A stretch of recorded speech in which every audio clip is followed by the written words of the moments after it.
Hello everyone. So in this series on los personajes importantes, that is the important figures, we are going to speak about Fidel Castro and Ernesto Che Guevara. We are going to look at them as two important figures of contemporary history of Latin America, and we are going to familiarize ourselves with the trajectory of their life, their actions, but also appreciate their intellectual thought and see how it is relevant for our contemporary world. Fidel, or as he is affectionately known, was born in 1926 in Cuba, and he died in November 2016, recently. And Ernesto Che Guevara was born just a couple of years later in 1928 and died very young in 1967 in Bolivia. Che, of course, was really young, not even 40 years old. Both of these figures, Fidel Castro and Ernesto Che Guevara, are two of the most extraordinary political figures of the 20th century, and not only in Latin America, but the world over. Both together led the successful revolution in Cuba in 1959, and then on joined the ranks of the tallest third world leaders and thinkers. Their commitment to building an equal and just society continues even today to inspire millions across the planet. Fidel and Che, met in 1955 while Fidel was in exile in Mexico and was preparing for an armed struggle to overthrow the corrupt dictatorship of Fulgencio Batista in Cuba. Che was then a young doctor.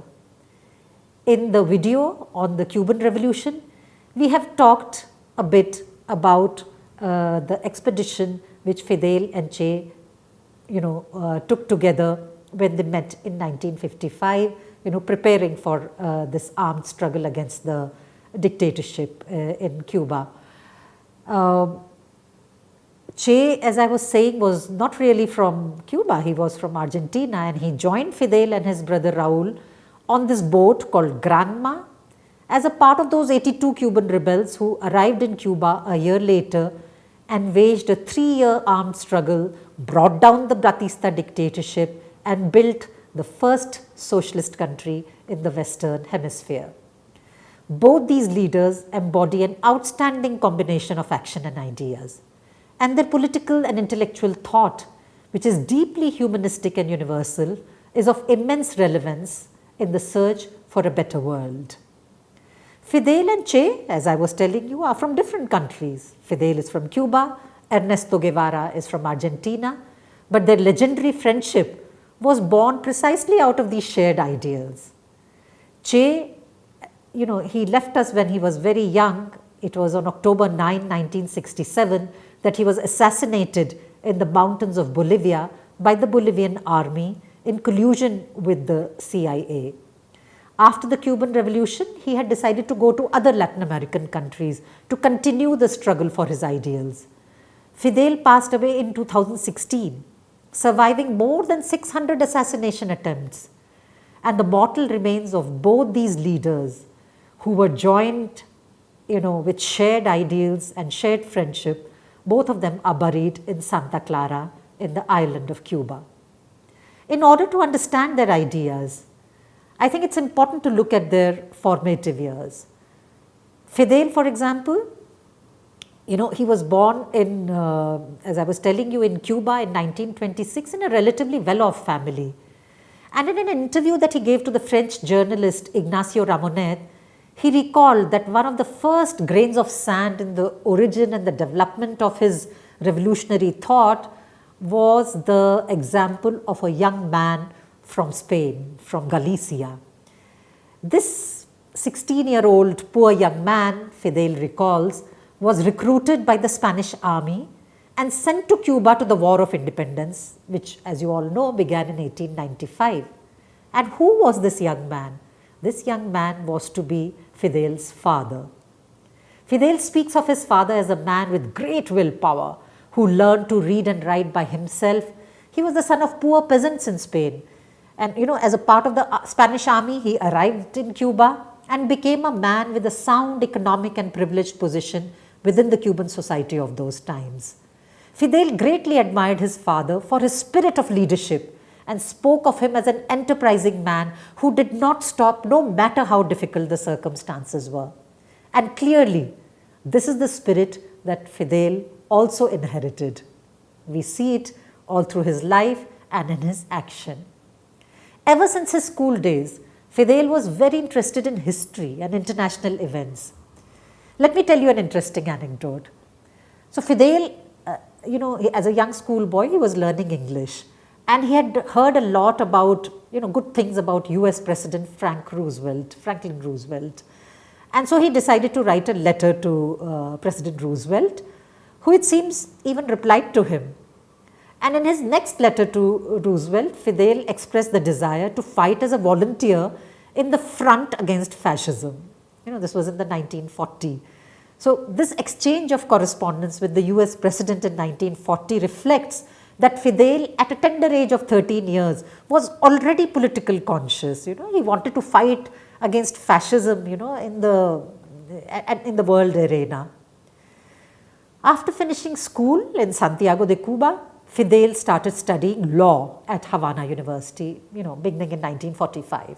He was a brilliant student, a great orator and a successful athlete. He was the outstanding figure of his generation of students. During his years in the university, Fidel actually became quite active in politics, and he was even imprisoned. Young Fidel felt that the political situation in Latin America actually demanded a continental struggle. So in 1948, Fidel traveled to Bogota, Colombia, to organize the Latin American Students Anti-Imperialist Congress, which was organized to discuss the return of the, several issues. And one of them was, for example, the return of Malvinas Island from Britain to Argentina. The other was the sovereignty of Panama over the Panama Canal and against US occupation on the canal. They were also going to speak about against the Trujillo dictatorship in Dominican Republic. So it is precisely during those university days that Fidel developed his anti-imperialist Latin Americanism, which later would become the hallmark of the Cuban Revolution too. As Fidel has recalled in his memoirs, if you read his memoirs, I think they are entitled something like Fidel Castro, My Life. Fidel Castro, My Life, a spoken autobiography. And in these memoirs, apart from his political education, which we see that he acquired through such experiences of organizing these anti-imperialist student congresses, his participation in the Bogota incidents, he learned some essential things from revolutionary thinkers, above all from Jose Marti, the Cuban national hero who had died fighting for the independence of Cuba in 1895. The key moment for Fidel was the coup in Cuba by General Batista on 10th March 1952 against a legitimately elected government. In the lesson on the Cuban Revolution, we have discussed in some detail the miserable conditions of the Cuban people under the dictatorship of Batista, who held on to power with the support of the US. Fidel gave a call for rebelling against the military dictatorship, and he was joined by many revolutionaries, and in March 1953, they assaulted the Moncada barracks, the Moncada military barracks, which were a kind of a hated symbol of the Batista dictatorship. In the video on the Cuban Revolution, we have discussed this in detail, how the leadership that Fidel provided to the struggle against the dictatorship of Fulgencio Batista, how he led the armed struggle in Sierra Maestra, for nearly 3 years, along with Che Guevara and other leaders, leading finally to the triumph of the Cuban Revolution on January 1, 1959. After the triumph of the revolution, Fidel's ideas on how to build socialism in an underdeveloped country like Cuba are most important. Because if you remember, people like Karl Marx, etc., had predicted that socialism will become first in advanced developed country. But it came in 1917 through a socialist revolution in USSR. And of course, in the third world countries, one of the very first countries in the Western Hemisphere was Cuba. So the ideas, Fidel's ideas on how to build a socialist society in Cuba are of great importance. So he said that the future growth of Cuba must be based on the use of its human capital as an advantage created by the revolution. We have highlighted in the video on Cuban Revolution how Fidel gave utmost importance to education in revolutionary Cuba. Fidel advocated maximum investment in education. Cuba eradicated illiteracy within 2 years of the triumph of the revolution. Education from primary to secondary to university is completely free. The other aspect is the quality of education. Fidel emphasized on improving the quality of professors, teaching methods, and most importantly, he initiated the program of universalization of university education, meaning everyone in Cuba can go in for higher education.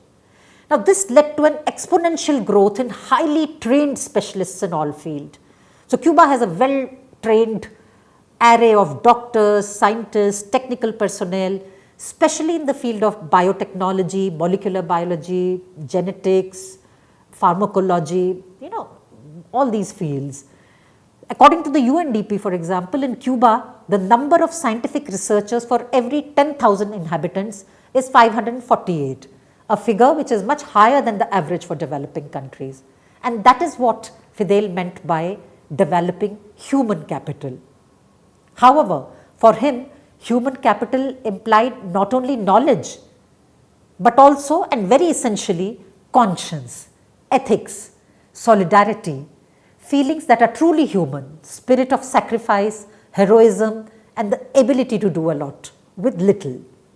These are Fidel's words at a speech that he had given in 2005 in the Escuela Latinoamericana de Medicina, in the Latin American Medical College, medical school. So Fidel had, this kind of investment that Fidel, kind of saw as, investing in human capital to have these trained human beings who would help others, made Cuba give medical services to Latin America and other countries, because by the late 1990s, Cuba had a significant surplus of medical personnel, and these were also the years when Cuba was going through what is known as the special period. That is, it was a national emergency, because as we have discussed in the video on the Cuban Revolution, Cuba was a member of the Comecon, and after the fall of Soviet Union and the disintegration of the socialist camp, Cuba faced huge economic difficulties, and Cuba had to reinvent itself. And that is the time the massive investment that Cuba had made into human capital actually came of use, because this surplus of medical personnel was later became a humanitarian asset, and Cuba started giving medical assistance to many countries which were in need of such assistance. Fidel, for example, was the key person behind setting up the Latin American School of Medicine, the ELAM, the famous ELAM, which is just outside Havana. Actually, ELAM is possibly the largest medical college in the world if you go by the figures of enrollment, which has approximately 20,000 students coming from about 110 countries. So it is really this idea of internationalism as well as looking at human beings, in order to develop them completely, that we can see at work at ELAM. Fidel also had an enduring bond with India and its people. It is important to underline that it was a bond formed through history and the context of the stellar role played by Cuba under his leadership in bringing together, in coalescing the anti-colonial and anti-imperialist struggle across particularly Asia, Africa, Latin America. From the very beginning of the revolution, Fidel and the Cuban revolutionaries understood the importance of creating a new world order in which the developing nations would have an equal say. So, Ernesto Che Guevara was entrusted with the job of establishing contact and dialogue with like-minded leaders, and in July 1959, he visited India and met Pandit Jawaharlal Nehru. India was one of the first countries to recognize Cuba, and in January 1960, India opened its diplomatic mission in Cuba. Just a few months later, the historic meeting between Fidel Castro and Pandit Jawaharlal Nehru took place in New York. What happened was that in September 1960, Fidel and the Cuban delegation, who had gone to attend the UN General Assembly, which was taking place in New York that year, they were denied stay in the 5-star hotels that were housing the various guests from different countries who had come to attend the General Assembly meeting. Now, this is in the context of the fact that Cuba was the very first socialist country in the Western Hemisphere, and after the revolution, the new government had taken certain economic measures which hurt the US interests, and so it is in that context that the Cuban delegation was not given any hotel, 5-star hotels to stay.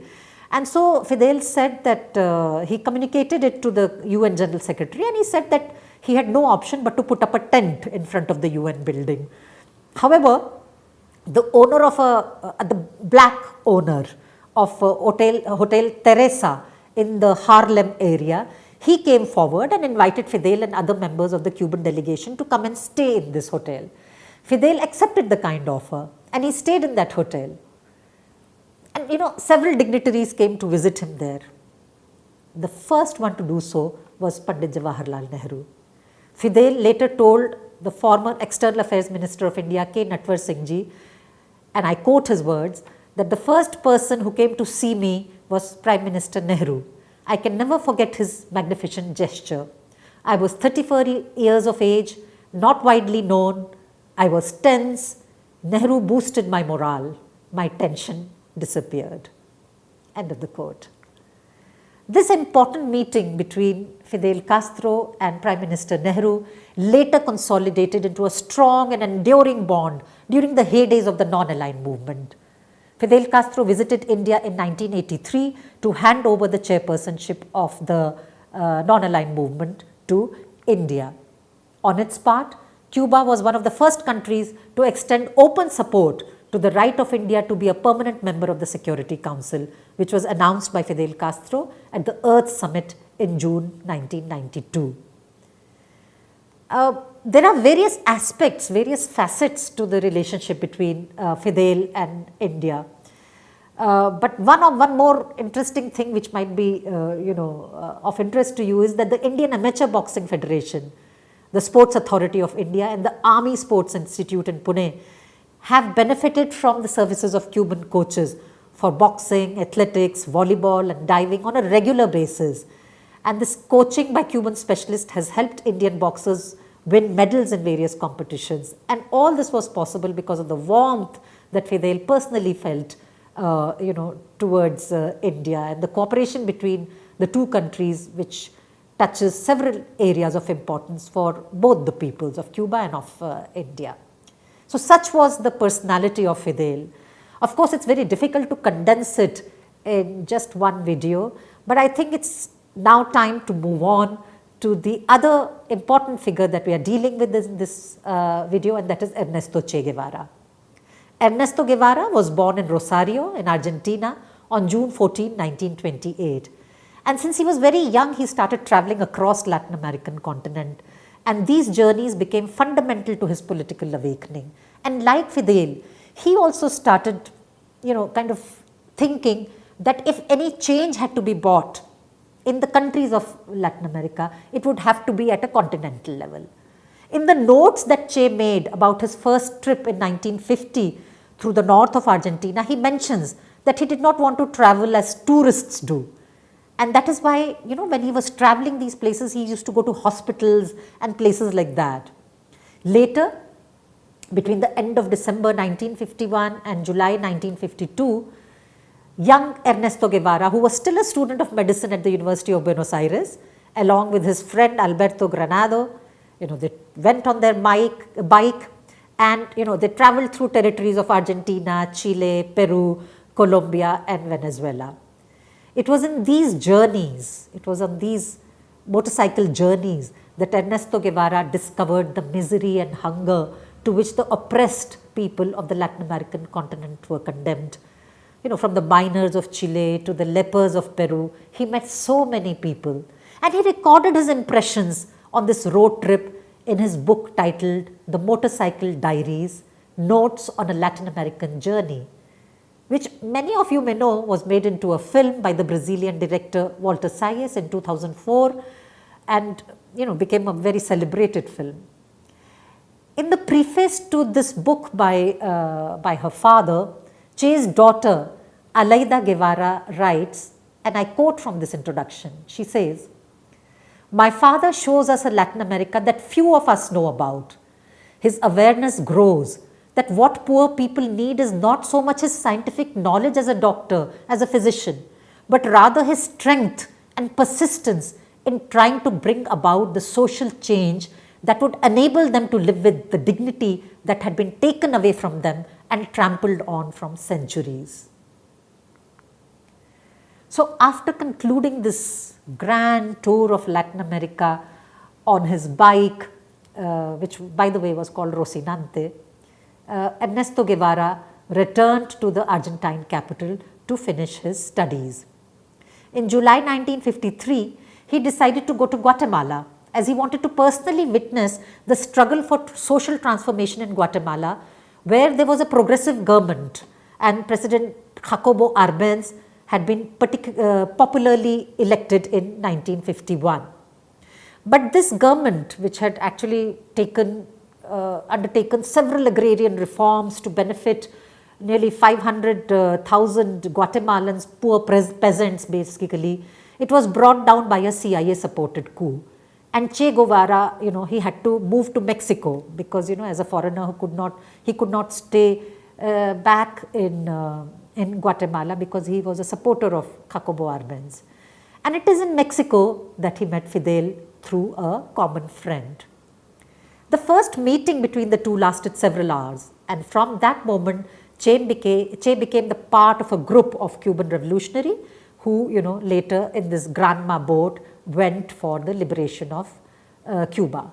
And Che's participation in the battle for taking Santa Clara days before the entry of the rebel forces in Havana was a decisive milestone. Once the revolution triumphed, he took an active part in the construction of socialism in Cuba and carried out responsibilities as Minister of Industry, Director of Agrarian Reform Institute, and also as the President of the National Bank in Cuba. But he wanted to move on to other countries, so he went to fight in Congo and then in Bolivia, and that is where in Bolivia he was killed by the Bolivian army in 1967. But by this time he had already become a revolutionary legend, and he has often been compared to Shahid Bhagat Singh, as both laid down their lives for the cause that they held dear to them, as very young people, young men and with revolutionary spirit. The CIA and the dictatorship of General Barrientos in Bolivia wanted Che dead as he presented a dangerous example of liberating the third world. But today, in the 21st century, Che continues to be a powerful icon, and his political thought is present in the contemporary social movements across Latin America.